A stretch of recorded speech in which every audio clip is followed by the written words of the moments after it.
Merci de votre fidélité à ces rendez-vous, tous aux urnes, qui vous propose les reflets de la ville de Kinshasa, KIN 24, comme vous le savez. Je ne présente jamais cette émission seule, je suis toujours accompagné avec mon estimée consoeur Nathalie Dembasuka. Comment tu vas? Très bien, John Chipingo. Ça se passe bien, tous aux urnes? Oui, ça va. Les échos, c'est comment? Un peu rassurant. On reste optimiste quant à l'avenir en Parce que 2023. d'ici peu, ce sont des joutes électorales qui commencent, Ouais. d'où même l'importance de ces programmes. Très bien. Merci de ta disponibilité. Merci, John Chitene. Notre invité s'appelle Mathieu Takizala, c'est un entrepreneur congolais.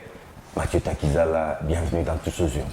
Je vous remercie, cher John, avec cette nouvelle émission de KIN 24, le reflet de Kinshasa, et qui passe dans le contexte de la messe des urnes, qu'on appelle communément des élections. D'après Dieu, on peut se dire que le casting n'est pas très bien fait. Qu'est-ce qu'un entrepreneur a à voir avec les élections? Un rôle très On n'a important. pas raté notre casting. Non, l'entrepreneuriat contribue pour cette fièvre électorale. C'est fait qu'on a besoin des citoyens qui ont des valeurs sociales et des valeurs sociologiques et des valeurs politiques. Et un citoyen sans travail, c'est un citoyen qui est limité. Et l'entrepreneuriat, on a besoin par exemple des canicots, des vestes, la publicité, ainsi de suite, parce que les candidats ont besoin de ça, ils ont Pour la besoin de se campagne déplacer. électorale, par exemple. Campagne électorale, l'État a besoin de moyens, des taxes, et les entrepreneurs parmi les gens qui produisent des taxes pour que la République puisse avoir des moyens de financer des élections. Donc aujourd'hui, même les candidats, quand ils promettent aux gens qu'ils vont changer la société, mais un politique ne change pas la société s'il n'y a pas le mouvement des entrepreneurs. La société est changée avec les entrepreneurs dans tout le secteur de la vie, soit dans l'agriculture, l'éducation nationale, le transport, la restauration, le logement. Donc l'entrepreneur est le cœur En tout cas, on va des enjeux. Mais Nathalie, d'abord, l'actualité. La proposition de loi électorale a été finalement votée au L'Assemblée niveau nationale.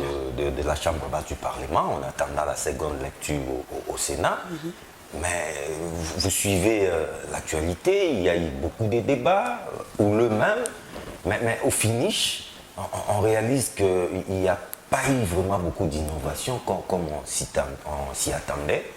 Mathieu Takizala, en tant qu'entrepreneur et en tant que politique aussi, quel commentaire vous en faites? D'abord, il fallait réformer beaucoup de choses dans le pays démocratique du Congo. Parce Vous que plaidez souvent pour les réformes. dans ce plateau, heureusement que vous avez donné plus de temps pour qu'on parle, que pourquoi on n'avance pas dans le pays démocratique du Congo? Pourquoi ce pays ne décolle pas 60 ans durant? Et j'ai toujours dit, et j'ai proposé même des propositions innovantes pour que nous puissions avancer. Aujourd'hui, il fallait réformer. D'abord, on s'est privé de la deuxième tour. Deuxième tour jusqu'aujourd'hui n'existe pas. Vous savez que ces dernières élections de 2018, il fallait attendre à peu près 7 mois pour avoir un gouvernement. L'absence des alliances avant le deuxième tour. L'élection s'est opérée à un seul tour. Et on l'a fusionné même avec l'élection législative. Aujourd'hui, vous voyez en République française, l'élection présidentielle vient de passer. Mais on attend jusqu'au 10 juin pour avoir le troisième tour de l'élection qu'on appelle l'élection législative, qui est très très important pour dessiner la photographie de la politique gouvernementale et le gouvernement en République française. Malgré ce gouvernement de Mme Borne, mais il faut que le peuple rentre aux urnes pour avoir désigné des élus et à travers la photographie du Parlement, on va avoir un gouvernement qui va diriger. Mais j'ai toujours demandé qu'il fallait que ça change. Que depuis 2016, avant 2016, on a connu une seule élection, qui était l'élection de bulletin vert et bulletin rouge, avec le maréchal Mobutu, parti unique à l'époque, impair, parce qu'il n'y avait pas un autre parti en face. Après, on a eu 3 processus, 2006, 2011, 2018. Mais on voit que tous les défis de la République démocratique du Congo restent le même. Le chômage n'a pas reculé, l'infrastructure, on n'a pas développé, l'énergie, courant électrique, même dans des grandes villes, c'est tout un problème. La bouffe, on dépend toujours même de la production des autres États. Le système bancaire, plus bon nombre des Congolais ne connaissent même pas le Bank, c'est ça les élections. Les élections, c'est pour améliorer le secteur de la vie. L'éducation. Donc l'éducation nationale, aujourd'hui, il y a la plupart des familles vont continuer dans le rythme. Vous avez 10 enfants, il y en a un qui va aller à l'université, le reste resteront puis ne peuvent même pas avoir l'université. Depuis qu'on a privé le bourse pour les étudiants des foyers modestes, n'existe plus. Le logement subventionné, quasi inexistant. L'emploi pour tous n'existe pas. Donc il y a beaucoup des éléments. Il fallait réformer. Il fallait même, moi j'avais dit, il fallait qu'on cherche des voies et moyens, qu'on réduise même le nombre des élus. Pourquoi on va continuer avec 500 élus au moment où les entreprises ne sont pas... Plus une centaine de sénateurs, au moment où les entreprises ne sont pas financées en démocratie du Congo. Donc il y a beaucoup de bémols, on stagne. Alors, 500 élus, et on a encore des élus provinciaux, on a des gouvernements provinciaux. Il fallait pallier pour ces éléments, pour que nous puissions avoir des excédents comptables qui vont permettre à la République démocratique du Congo de financer les autres secteurs de la vie et d'innover la société congolaise. Nous, je vous dis que la République démocratique du Congo, avec 26 provinces, il n'y a pas de tourisme interrégional parce que les voies de communication n'existent pas. Et la seule route bitumée de la République démocratique du Congo, c'est celle de Kikwit-Kinshasa qui est à 500 km. Et qui se trouve dans quel état? Qui 500 km. Les 7 longues routes bitumées, c'est celle de Kinshasa-Kikwit. Il n'y a pas un autre coin de la République démocratique du Congo, vous allez trouver 400 km de routes bitumées. C'est ça le vrai problème. Ça signifie que, oui, les élections, on le fait, mais il faut Macky Sall, lorsqu'il arrive au Sénégal, avec des élections, le premier mandat de Macky Sall, on voit un chemin de fer qui a coûté 1 milliard et quelques. Les élections chez nous, ici, ça coûte 1 milliard et quelques. Macky Sall supprime le Sénat pour donner une gage. Parce que l'agriculteur congolais aujourd'hui, elle n'est pas subventionnée. Est-ce qu'il y a une banque agricole au Congo aujourd'hui? Il n'y en a pas. C'est ça le vrai problème. Ça signifie qu'aujourd'hui, les élections, c'est d'où vous avez dit quel est le rôle de l'entrepreneur? L'entrepreneur, c'est cette horloge-là, c'est cette zoom de regarder en disant il faut qu'on fasse attention. Parce que là, vous parlez de l'entrepreneuriat électoral. Oui, mais parce qu'on ne peut pas devenir un candidat de ne pas connaître la photographie et comprendre comment il faut gérer et quels sont les déficits et comment vous allez trouver des moyens. C'est là la gestion. Les élections, avec tous ceux qui vont avec, c'est tout un marché. Hein? Oui, c'est tout un marché, mais ces marchés-là, 3/4 des marchés autour des élections, et les entrepreneurs congolais ne sont pas bénéficiaires. Les dernières élections, on a acheté l'équipement électoral qu'on appelait machine à voter. Vous voyez que ce sont des entrepreneurs d'ailleurs qui ont produit. Or, quand vous allez en France, l'argent qui tourne autour des élections, ce sont des régies françaises qui gagnent de l'argent, y compris le média. Vous voyez que les élections ici chez nous, une grande partie de l'argent passe dans le média occidental, pas le média congolais. Je dis le média congolais, c'est le source de création de l'emploi, cher John Kutitini. Et est-ce qu'on va refaire encore des erreurs ou au moment des élections congolaises, l'argent du contribuable congolais, on va commencer à donner aux pays étrangers. Pendant ces temps, les chaînes congolaises vont rester le parent pauvre parce que l'entrepreneuriat aussi est audiovisuel. Cette chaîne est privée, elle n'est pas étatique. Ça se fixe un entrepreneuriat qui crée l'emploi aux professionnels audiovisuels, les journalistes, les techniciens de médias, ainsi de suite. Donc je veux dire qu'aujourd'hui, nous devons maintenant ne regarder pas les élections uniquement par le facette des partis politiques, on regarde les élections dans la logique économique et dans la logique de la gestion entrepreneuriale. Est-ce que ça crée plus d'emplois? Est-ce que ça développe plus des entreprises congolaises? Est-ce que ça nous donne des infrastructures? Est-ce que c'est ça? Il faut qu'on alors, M. Tekizala, vous parlez de réforme comme vous l'évoquez.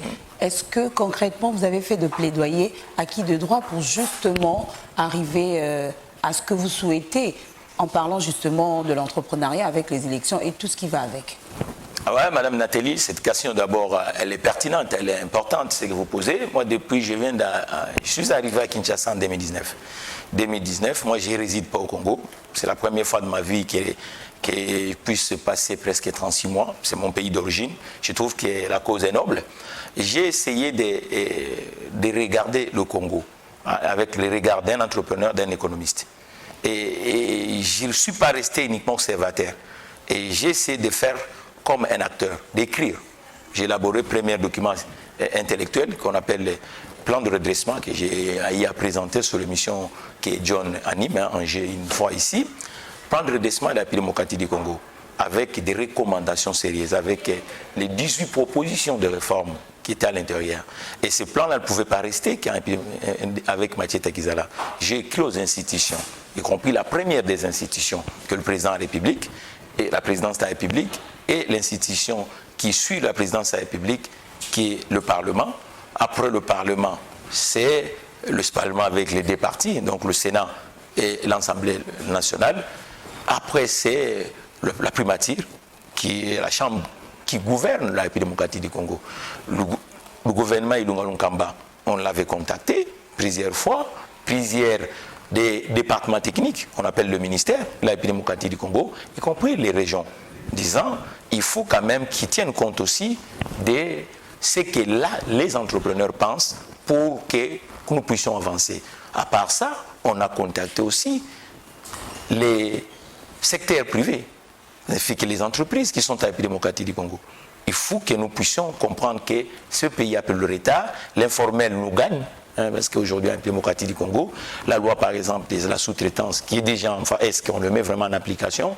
Petit commerce, vous savez, ça souffre jusqu'à aujourd'hui. C'est ça aussi que les élites doivent prendre en considération, parce qu'on part en Assemblée nationale ou en Assemblée provinciale pour tenir compte, pallier les vraies problématiques de la République démocratique du Congo. Et on l'a essayé de faire des alertes plusieurs fois, mais c'est ce qui dit près de 50 courriers. La plupart des ministres, on ne compte même pas. Le président de l'Assemblée nationale, Mme Mabunda à l'époque, même Boss aujourd'hui, même l'actuel président du Sénat, cher Mayati, qui est économiste comme moi, on a alerté à plusieurs fois. Et à travers vous, le média, je ne cesse pas de donner des propositions et de faire des thèses en disant un État sans le mouvement des entrepreneurs qui gagnent ou les grands patrons congolais qui gagnent, c'est un État où même on peut conjuguer les élections, on n'aura pas de résultats. On risque de devenir démagogue. Mais est-ce que vous voyez déjà les fruits de cette politique que vous envisagez? Est-ce qu'il y a des fruits au regard de la loi électorale et du contexte actuel au pays? Mais le fruit devait être quoi? Vous savez, l'entrepreneuriat, ce n'est pas des récitations. On doit le sentir, on doit le palper. Aujourd'hui, moi je suis ici 36 mois. Moi, je suis un chef d'entreprise en activité. On voit que c'est extrêmement difficile aux entrepreneurs de taper dans l'hameçon, d'avoir le marché. Et ils ne sont pas accompagnés. Est-ce qu'il y a une réforme? Moi, je demande par exemple la réforme du secteur bancaire. Je trouve ça aberrant qu'avec cette économie de consommation, qu'il soit le ménage, qu'il soit les entreprises, ne sont pas financées. Parce que c'est à travers l'actif professionnel et particulier, madame, que les élections peuvent avoir un sens. Mais lorsque l'actif est asphyxié, mais le lit va faire quoi? L'élite va changer. Non, mais ce n'est pas un magicien. L'élite doit comprendre qu'il doit trouver des alliés. Et les alliés, c'est nous le ménage. C'est nous les patrons. Mais lorsque les patrons sont en souffrance, lorsque le patron, il n'y a pas de mesures incitatives, lorsqu'on ne les accompagne pas, lorsqu'on ne le consomme pas, lorsqu'on laisse que tout le secteur, madame, à travers la République démocratique du Congo, avec l'informel, mais même on va élire les gens, vous trouvez que ça ne va pas avoir un sens. C'est ça le vrai problème. Et c'est de plus en plus difficile de voir les élites de la République démocratique du Congo à côté des ménages et à côté des entrepreneurs. On n'élit pas des gens pour aller payer des cercueils. On n'élit pas des gens pour donner des t-shirts aux gens. On élit des gens pour chercher les statistiques réelles. Et c'est les statistiques réelles de savoir à Kisenso il y a combien de chômeurs. Et comment on doit faire pour que ces chômeurs de Kisenso puissent avancer? À Kisenso d'abord, il y a combien d'entreprises? Mais qu'est-ce qui empêche à ces entreprises de Kisenso de créer de la valeur? C'est ça le rôle des élections. Oui, Takizala, si on pouvait revenir sur les réformes, parce qu'il y a un débat, nous sommes quasiment à notre 4e cycle électoral, oui. Après celui de 2006, 11, 2018. 5 même, parce qu'on a commencé avec l'époque de Mobutu. On organise ces élections budgétivores qui nous coûtent cher, mais qui gagnent le Congo après avoir organisé ces élections, d'où des réflexions sur des réformes. Au lieu d'un quinquennat, on part si on peut aller un peu plus loin, peut-être d'un septennat, parce qu'organiser des élections après chaque 5 ans, ça nous coûte un peu cher alors que les pays ont d'autres priorités. John, je ne crois pas que le mandat, c'est pas question de temps de mandat. C'est pas question, on peut le mettre à 15 ans. Le Marshall 14 ans peut-être. Même 14 ans, ça ne changera rien lorsqu'on ne va pas comprendre qu'il faut faire fonctionner les autres secteurs. Il faut que celui qui va prendre un mandat politique puisse avoir un un pays pauvre territoire. comme le Congo, Écoutez, organiser les élections après chaque 5 ans, écoutez. en tout cas, c'est pas un faire investissement. preuve d'intelligence économique. Oui, non, mais le problème c'est quoi, John? Je crois qu'il y a beaucoup de postes d'abord nominatifs. J'ai évoqué comptablement. Si on peut pallier peut-être à réduire le nombre de postes nominatifs, on peut faire un excédent. Mettons par exemple, aujourd'hui, nous avons un gouvernement de 56 membres. Mais non, qu'est-ce que vous voulez dire? Je ne comprends pas. Les postes On nominatifs. des postes électifs Non, pour des postes nominatifs. Non, Pas les élections. J'essaye de me répéter parce que c'est la merde de la science aussi. Je dis il y a beaucoup de postes nominatifs et électifs aujourd'hui en République démocratique du Congo. Oui. Vous comprenez? Oui. Ça nous prend beaucoup. Le paix que nous produisons passe dans le fonctionnement de ces postes. Il faut qu'on réduise le nombre des élus, par exemple, et le nombre, par exemple, des postes nominatifs. Prenons, par exemple, aujourd'hui, nous avons, si vous prenez le gouvernement provincial, 266 ministres, parce que chaque région a droit de 10 ministres. Ouais. Vous comprenez? Fois 26. Fois 26, ça fait 266. Si vous prenez chaque parlement provincial, il y a combien de Ça varie. Hein? Vous comprenez? Ouais. Donc, il y en a beaucoup. Si vous prenez le nombre des sénateurs du point de vue national et des sénateurs des parlementaires du point de vue national, vous rajoutez encore avec le nombre des ministres nationaux, vous voyez déjà que c'est beaucoup. Pendant ce temps, dans le terrain de gouvernance économique, on ne met pas assez d'argent. Là, nous sommes dans la gouvernance législative et administrative. Mais la gouvernance économique, on ne met pas assez d'argent. C'est quoi la gouvernance économique? C'est-à-dire que les entreprises doivent être financées. Elles ne sont pas financées, madame. C'est autour des entreprises qu'on peut créer de l'emploi, qu'on peut innover le territoire, qu'on peut rebondir l'assiette fiscale. Il faut aujourd'hui qu'on baisse par exemple l'imposition pour permettre aux entreprises d'avancer. Mais cet manque à gagner qu'on va baisser des impositions par exemple douanières ou impositions fiscales ou sociales, on peut le récupérer comment? Mais pour le récupérer comptablement simplement, il faut qu'on réduise. Vous avez aujourd'hui dans la ville de Kinshasa, une ville où le ministre national de l'économie réside. Mais d'un côté, on a un ministre provincial de l'économie. Mais ce sont des doublons. Mais il gère une entité, c'est la Non, madame. Et c'est lui qui est. Mais est-ce que depuis qu'on a. Depuis que. Modestement, je cherche que nous puissions avancer.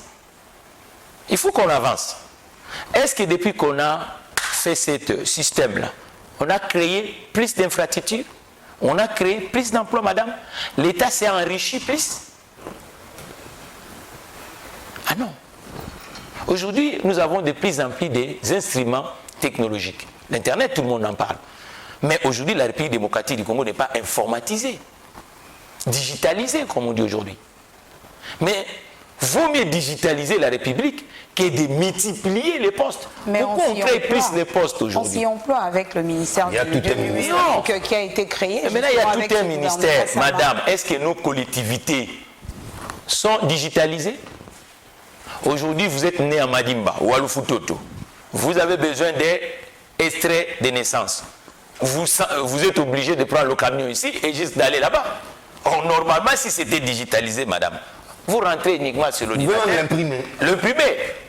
Donc, cette digitalisation, c'est le slogan. C'est un processus. Mais Il y a c'est pour toujours ça un que nous début. disons que cette élection, et John en a raison, il ne faut pas qu'on ait une élection pour uniquement élire les gens, parce que moi j'ai l'impression qu'on est uniquement en train d'élire les gens. Il faut qu'on parte à l'élection avec du contexte où qu'on va gagner, qu'on avance quelque part, on change la société. Mais vous avez l'impression qu'on avance. On va dire qu'on a perdu. Mais John, lorsque vous faites trois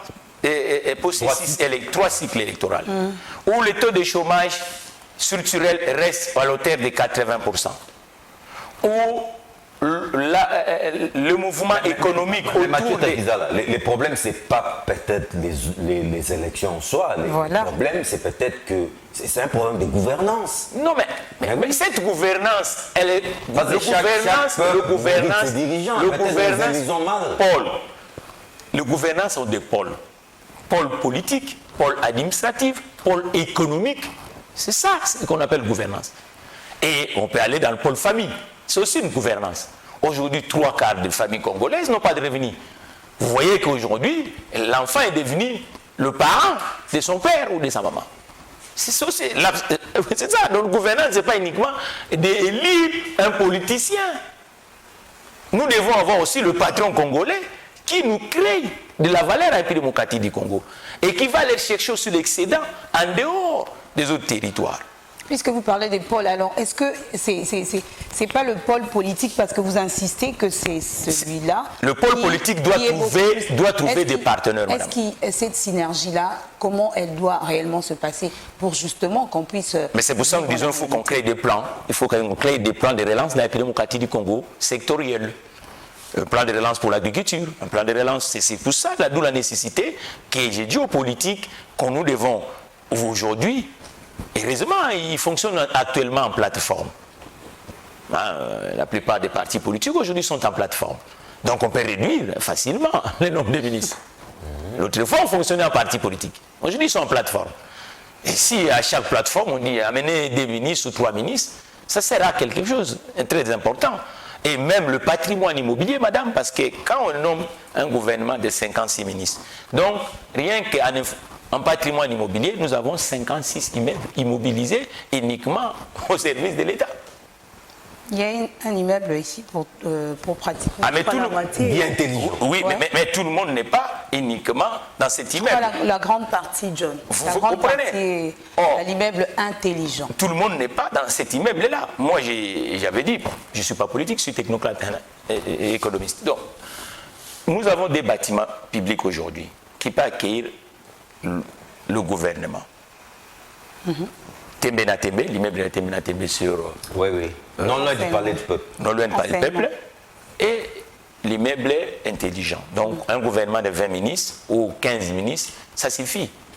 Et tout le bâtiment royal devient, on met même en location, on gagne des sous pour compenser, mettre dans les autres secteurs d'activité, même dans la petite enfance. Vous comprenez? Et là, on parle en bâtiment, mais le frais de fonctionnement. Si vous avez un gouvernement de 56 ministres, ça c'est en national, donc descendant même en 26 provinces. Vous comprenez? Donc ça veut dire qu'il faut faire des plans, des coupes budgétaires et des plans comptables. De réforme des fonds. De réforme des fonds. Pour que nous puissions avancer, parce que j'en ai marre de circuler dans des villes congolaises, de voir des jeunes gens à ne rien faire.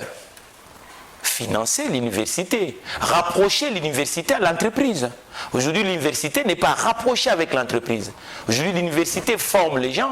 La plupart des responsables universitaires ne collaborent pas avec nous, le chef d'entreprise. Or, normalement, nous sommes utiles, le chef d'entreprise. Rapprocher l'entreprise publique à l'entreprise privée. C'est le rôle des directeurs généraux de ces établissements universitaires ou c'est la politique nationale? Les politiques publiques, mais on a un ministère qui incarne la politique nationale de l'éducation. Et ces ministères, aujourd'hui, dans la plupart des pays du monde, on a compris que mettre distance entre l'école et l'entreprise, c'est... on ne va pas avancer, on donne l'autonomie aux institutions, l'autonomie des universités comme aux États-Unis ou en France, pour permettre que l'université devienne vraiment l'allié de l'entreprise et que l'université travaille avec l'entreprise. Aujourd'hui, ce n'est pas le cas, hein. Même l'école professionnelle n'est pas proche. Hein. Nous sommes ici avec des écoles professionnelles. Moi, je suis à la tête des spéciales autogarages. C'est rare de trouver même le PDG de l'ISTA m'écrire tout ça officiellement. Mais je me dis, mais ces étudiants, où ils vont faire stage parce qu'il n'y a pas assez des entreprises techniques. Vous comprenez? Donc, c'est ça le vrai problème. Il faut maintenant qu'on pallie le vrai problématique de la démocratie du Congo. Tout à fait. Alors Nathalie, il y a péril dans la demeure. Hein. Au moment où nous faisons cette émission, c'est aussi ça l'actualité. C'est un secret de polichinelle. La République démocratique du Congo est agressée par son voisin, le Rwanda, via des coups de piscine armés. Alors, Mathieu Takizala, est-ce que cette situation est de nature à perturber les élections qui doivent Processus se tenir électoral. l'année prochaine. Voilà. Moi, j'avais, il y a des jours, une chaîne Donc, française. ça peut peut-être constituer un prétexte pour les régimes en place. Non, il y a des jours, sur une chaîne française, j'avais moi interviewé et j'ai dit l'Europe d'hier, où les gens croyaient qu'à travers la guerre, ils vont gagner, mais les États qui ont fait la guerre n'ont pas Même gagné. Poutine en paye les frais. Non, mais je pense que ce n'est pas comme ça qu'on gagnera aujourd'hui. Vous croyez faire une promenade des centaines. Et j'avais Bientôt 100 000. j'avais demandé au président français qui pilote aujourd'hui l'Union européenne de regarder, et cette fois-ci d'agir. Parce que les États du monde sont croisés aujourd'hui. Le monde, c'est un petit village. Les intérêts, il y a des entreprises françaises ici, il y a des entreprises allemandes ici, il y a des entreprises américaines dans le marché congolais. Rwandaise aussi. Donc cette guerre-là, il n'y a pas que le Congo qui perd. C'est l'univers qui est en train de perdre. C'est le monde qui est en train de perdre. Mais Non, on mais a- pas parce qu'on parle d'élections, par rapport aux Oui, mais c'est pour ça que je dis. Donc aujourd'hui, je crois que ce qui se passe au niveau de l'Est, il faut qu'on comprenne, qu'on résout ça une fois pour toutes. Une fois pour toutes, parce Comment? que, bah oui, c'est d'où la nécessité de ne pas voir l'élection uniquement l'aspect d'amener le politique. gens dans le urnes, mais de voir l'élection avec des marges de manœuvre, avec le socle productif. Il faut que l'Est soit occupé avec l'activité salariale. Non, mais l'Est, ne vous en faites pas, l'entrepreneuriat se porte bien. Non, le taux de chômage, vous Ouais, avez des par rapport indicateurs. par rapport à Kinshasa. Voilà. Vous avez le taux de chômage de l'Est. C'est à peu près qu'ici. L'activité dans l'informel, cher John. Vous pouvez me citer les 3-4 sociétés dans des villes de l'Est où les produits viennent ici? Ah non. Quelle économie vous parlez? L'économie de la traite? L'économie de la contrebande? L'économie de l'informel? Non. Manque de production locale. C'est une économie qui est à 100% dans l'informel. Et c'est là on ne peut pas gagner. C'est que moi j'appelle... L'informel n'est pas une marque déposée congolaise. Hein. Non mais, est-ce qu'un pays peut conjuguer l'expression ou le vocable économie lorsque l'économie tourne autour de l'informel? Ah non. Il n'y aura pas assez de cotisations de retraite. Il n'y aura pas assez de cotisations pour le taxe. Parce que c'est la contrebande. On ne va même pas le contrôler. L'État va s'appauvrir. Pourquoi les mouvements rebelles trouvent-ils beaucoup de main-d'œuvre s'il y avait une activité intense de l'économie dans ces villes? Les gens sont sans occupation. Et vous voyez que ces groupistules récupèrent les jeunes gens et ils les mettent dans la jungle. Mais lorsqu'il y aura des plantations, des sociétés, des usines, ainsi de suite, vous verrez qu'ils vont fuir. Ils ne trouveront personne. Tu crois que ces gens-là viennent avec des masses de gens et rentrer? Non, ils récupèrent les désœuvrés de la société congolaise. On leur promet la ligne. En disant, vous voyez l'autre était ici, vous savez, il est en tennis maintenant, il est ça, tout ça. Toi, si tu viens avec nous. Mais si ces jeunes gens-là étaient... C'est pour cela que de la nécessité, aujourd'hui, spécial automne, nous disons, on cherche des investisseurs pour que nous soyons dans toutes ces villes de l'Est, pour empêcher un groupe de gens de se retrouver dans la... Donc, Mathieu Takizala, les décors, avec cette situation à l'Est, en tout cas les décors du glissement, il faut lâcher les mots, est déjà planté. Non, mais je ne pense pas. Pourquoi pas? Pourquoi? Et on a fait des élections de 2018. Il y a eu aussi des affaires là-bas. Ça ne commence pas aujourd'hui. Déjà. Non, mais est-ce que ça commence aujourd'hui? Non, mais ça a pris une Ah non. ampleur. Oui, mais L'ampleur n'est pas la cette même. histoire de l'Est, John, commence en 1994. L'hospitalité congolaise. Ou la communauté internationale. D'où j'avais lancé l'appel à Anthony, le secrétaire général des Nations Unies. Qu'il faut, cette fois-ci, il faut agir. Et je lance aussi l'appel au président Macky Sall, qui pilote aujourd'hui l'Union africaine. Qu'il y a aussi des intérêts de la communauté africaine au niveau de la démocratie du Congo. Mais on n'a pas senti les réactions de la communauté internationale, justement parlant de cette guerre qui va empêcher, comme on le dit. Mais ils ont intérêt parce Ouais. qu'aujourd'hui, avec la crise, ils ont intérêt. Le Congo, c'est le monde. Et le monde doit gagner avec le Congo. Le monde ne gagnera pas sans le Congo. Et le monde ne gagnera pas en regardant ce qui se fait à l'Est. Vous imaginez les millions des hommes du monde congolais qui sont morts depuis que ce conflit. Mais c'est le monde qui est en train de perdre le brave messier qui peuvent faire décoller l'humanité. Aujourd'hui, la plupart des pays développés, la population est vieille. Mais cette jeune génération congolaise peut permettre à soutenir la croissance d'un univers. La Chine aujourd'hui, la population est en train de vieillir. Les salaires sont en train de grimper. Mais quels sont les pays où il y a encore des masses où on peut profiter que la croissance mondiale revienne? Ça recule partout. Il faut que ça cesse. Si les gens pensent que ce qui se fait à l'Est, que ça va fragiliser que la République démocratique du Congo, beaucoup sont en train de se tromper. Parce que la plupart des pays du monde, madame, le cas d'aujourd'hui, ce n'est pas le cas d'hier. La plupart des pays du monde n'ont plus de main-d'œuvre. Et la plupart de ces main-d'œuvre sont vieillissants. Et avec cette inflation qui est en train de monter, et avec le recul des activités, le recul de la croissance, je crois qu'il faut que ça stoppe à l'Est. Et même ces États-là qui s'amusent, ils n'ont pas une démographie. Un État, c'est une démographie. Et que quand vous avez un voisin qui a une démographie qui peut vous permettre de devenir un État solvable pour vendre aux autres, mais je pense qu'ils sont en train de perdre leur temps inutilement. Ce n'est pas par là que ces États vont devenir industrialisés. C'est en faisant des échanges commerciaux sereins avec la démocratie du Congo, c'est s'ils sont habiles, qui créent des produits qui peuvent vendre à la démocratie du Congo, parce qu'aujourd'hui c'est un pays de 120 millions d'habitants, madame. Vous savez, la France, des années... C'est un grand marché. C'est un grand marché. Et faire ça, vous pensez qu'en faisant les guéguettes là, qu'ils gagnent quoi? Ils gagnent en prenant des trucs la nuit, vous sortez, c'est comme ça vous allez gagner? Je préfère qu'ils produisent même des jus d'ananas en masse et qu'ils vendent à la République démocratique du Congo. Ils seront des grands gagnants. Les Américains gagnent aujourd'hui avec Facebook parce qu'en pianotant, ce sont des milliards que la République américaine gagne. Que tout l'univers est en train de faire. Les économies sont croisées aujourd'hui, madame. Et en parlant des élections, on a fait des élections à la République démocratique du Congo à chaque fois avec ces conflits de l'Est. Donc ce n'est pas un prétexte. Donc ça sera... On a fait des élections sans une province une fois.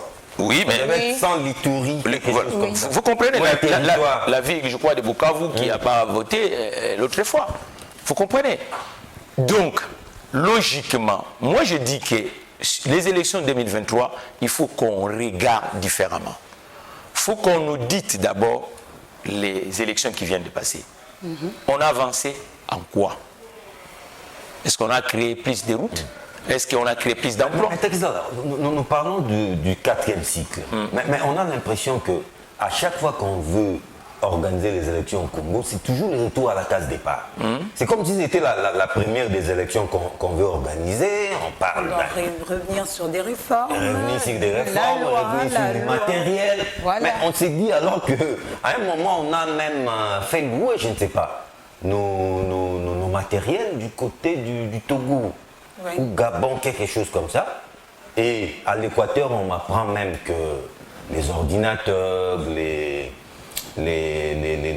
tout cas les matériels de la CENI, c'est déjà entre les mains des individus, la CENI l'a vendu. Mais comment expliquer ces retours à la case départ? Moi je pense que la dernière fois je vous ai dit, moi je suis parmi ceux qui avaient demandé pourquoi pas qu'on avait fait revenir les élections à l'administration du territoire qu'on appelle le ministère de l'Intérieur.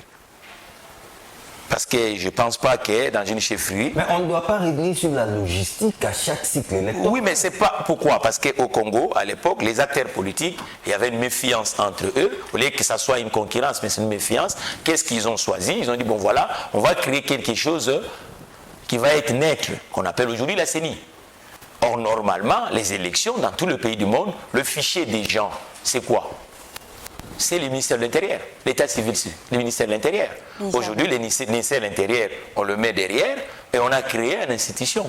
Et on parle des élections, John. Vous savez que nous sommes l'unique État au monde où la population n'a pas une carte d'identité. Aujourd'hui, les cartes d'électeurs font office des cartes d'identité. Mais ça, c'est un certificat de vote. C'est un certificat de vote, ce n'est pas une carte d'identité. Ça, on le fait à chaque fois, on revoit d'une processus à un autre pour savoir est-ce que la personne est encore en vie, est-ce qu'il peut voter, quels sont les nouveaux qui sont venus, ainsi de suite. Nous n'avons pas une carte d'électeur, madame. Carte d'identité. Or, le carte d'identité n'existe pas. Or, normalement, comment vous allez pallier à la problématique démographique? Aujourd'hui, ils ont créé une institution qu'on appelle le NIP pour l'identification de la population. NIP. Or, ça, ce sont des directions de services au ministère de l'Intérieur, normalement. Vous comprenez? Donc, il y a beaucoup de problèmes. L'administration l'a négligé. Vous voyez, aujourd'hui, dans ce pays, les élections, les vrais acteurs, ce sont des politiques. C'est eux. Les autres acteurs sont abandonnés. C'est là où je dis qu'on doit regarder. Les élections, ce n'est pas d'abord une affaire des politiques. Pourquoi les affaires des politiques? Le politique tout seul ne peut pas. Non, pas tout seul. Tout seul le d'abord. Oui. Ça commence d'abord au niveau politique et Voilà. puis le reste on voit. Non, Madame Nathalie. Les politiques doivent travailler en synergie avec les autres secteurs en République démocratique du Congo. Je vous ai dit au début ici. D'où vous voyez qu'on l'a fait les affaires des politiques seulement. Vous voyez qu'on n'avance pas. Parce que les politiques se retrouvent entre eux, ils n'ont pas les autres alliés sectoriels. Et pendant ces temps, on a l'impression que le pays fait de ses places. Vous voyez, par exemple, en France, qui est ma deuxième nation, à chaque fois en période électorale, on va voir que les acteurs politiques vont chercher à aller voir le monde associatif, parce qu'ils ont aussi des éléments sociétaux ou sociologiques. Les acteurs politiques vont chercher à comprendre le monde religieux, parce qu'ils ont aussi les problématiques sociétales ou sociologiques de la République. Et les acteurs politiques vont chercher à convaincre aussi le monde patronal. Donc nous, le patron, les entrepreneurs. Et les acteurs politiques vont chercher aussi à convaincre le monde syndical, qui défend le syndicalisme de ses travailleurs dans le pays. Et les acteurs politiques vont chercher à comprendre le monde réel, la géostratégie, la géomondiale, comment les choses fonctionnent. Mais ici, à la République démocratique du Congo, c'est l'affaire uniquement des militants politiques qui parlent, tout ça. Vous voyez même, il y a des plateaux entiers que les autres acteurs ne participent pas. Ou les John s'amusent à mettre uniquement, il est de tel parti, on dirait dans une période de campagne. Oh, la campagne n'est pas encore débutée en République démocratique du Congo. C'est dans la période de campagne. Mais cette communication se fait dans la période de campagne, madame. Ce sont des erreurs. Ce sont des erreurs. C'est dans la période de campagne qu'on voit ce type de communication. On voit que voilà, on va comprendre le projet sociétal ou le projet de société des différents bords idéologiques politiques. Or, nous, en République démocratique du Congo, on le fait à l'inverse. Tous les semaines, les gens appellent les gens de tel bord, ils discutent. On est obligé de vous arrêter parce qu'on atterrit déjà. Peut-être une dernière question avec Nathalie. Oui, j'ai une dernière question. Monsieur Takizala, vous êtes entrepreneur. Oui. On parle élection. Une question directe à vous. Est-ce que vous estimez que pour le financement du processus électoral, le budget ou encore le coût, c'est un investissement trop coûteux ou il faudrait essayer d'améliorer? Oui, mais je crois que oui. Aujourd'hui, on n'a pas assez de ressources. En potentiel, nous avons des ressources, mais du point de vue réel, les ressources sont faibles. Et il faut que nous cherchions de sorte à investir en République démocratique du Congo parce qu'on n'investit pas assez. L'élection, c'est quelque chose où on ne peut pas s'en passer. Normalement, on a choisi ce mode, il faut le mettre. Mais l'élection doit tenir compte de tout le secteur de la vie. Il faut les milliards et quelques qui nous prend, qu'on cherche des voies et moyens pour réduire cette enveloppe budgétaire qui est très consistante et qu'on mette aussi une grande partie à l'investissement. Parce que l'investissement est absent en République démocratique du Congo. Il y a des réformes où on ne peut pas s'en passer. Et le prochain candidat de la République démocratique du Congo dans tout. Et puis, il ne faut pas négliger aussi l'élection de base. Parce qu'on a fait 4 processus ici, on va vers le 5e. L'élection de base est négligée. Oublié. Oublié même. Local. Or que le développement commence à la base. Bien qu'on a lancé le programme de développement à la base. Non. Il faut que les acteurs de l'élection à la base puissent, parce que les emplois qui vont être créés à Kinshasa ou par exemple à Limete, cette politique doit être fondée dans cette commune, dans cette municipalité. C'est eux les acteurs là qui doivent comprendre que le nombre des entreprises qui doivent mettre dans le territoire, comment il fait faire que le logement soit présent, ainsi de suite. Mais on a négligé. Vous voyez qu'on ne parle même pas des élections municipales ici, et ni cantonales, ainsi de suite, ou des chefs. Alors, Mathieu Takizala. Donc il faut cette élection, cette fois-ci, il faut qu'elle soit inclue à l'intérieur. Sinon, Mathieu Takizala. on essaye même d'utiliser des biens technologiques pour que nous puissions gagner le temps. Parce que vous voyez, le transport aujourd'hui, les voies de communication sont vraiment des plus Mathieu Takizala, entrepreneur congolais, les élections vues par un entrepreneur congolais, ça sera votre conclusion? Oui, vraiment, je vous remercie. Il faut comme ça, c'est comme ça que le monde peut devenir heureuse. Comme lui me dit, plus beau qu'avant. C'est un challenge, un pari. Donc chaque Congolais aujourd'hui, être en retard, c'est quelque chose qui ne peut pas vous estomaquer, comme si c'est la fin du siècle. C'est un défi. Aujourd'hui, nous devons prendre conscience. Il faut mettre tout le monde au travail en République démocratique du Congo. Il faut que les acteurs politiques comprennent qu'aujourd'hui, ils doivent commencer à être autour d'eux aussi avec le professionnel entrepreneurial, parce qu'aujourd'hui, la plupart des partis politiques, vous allez voir, tout le monde qui milite là-bas s'aspire uniquement à trouver le poste nominatif au électif, mais pas le poste de création de postes, on appelle l'entrepreneur, ou gérer des entreprises. Et vraiment, il faut réformer cette façon de gérer un pays démocratique du Congo. Nathalie, on dit quoi? On dit merci à M. Takizala qui a insisté sur cette synergie entre politique et d'autres secteurs. John Chitende, c'est un plaisir. Merci beaucoup Nathalie Dembasuka, Mathieu Takizala. Je rappelle que vous êtes entrepreneur congolais et vous avez essayé de nous parler de l'entrepreneuriat électoral. Merci beaucoup. Oui, c'est autour des élections que les entreprises gagnent, c'est autour des élections que les entreprises aussi créent de la valeur à un pays démocratique. Je sens qu'on doit vous retrouver très prochainement. Très prochainement. Dans un avenir très proche. C'est moi qui vous remercie. Merci surtout à vous. Retrouvez-nous les mêmes jours, à la même heure, pour tous aux yeux. Au revoir. Au revoir.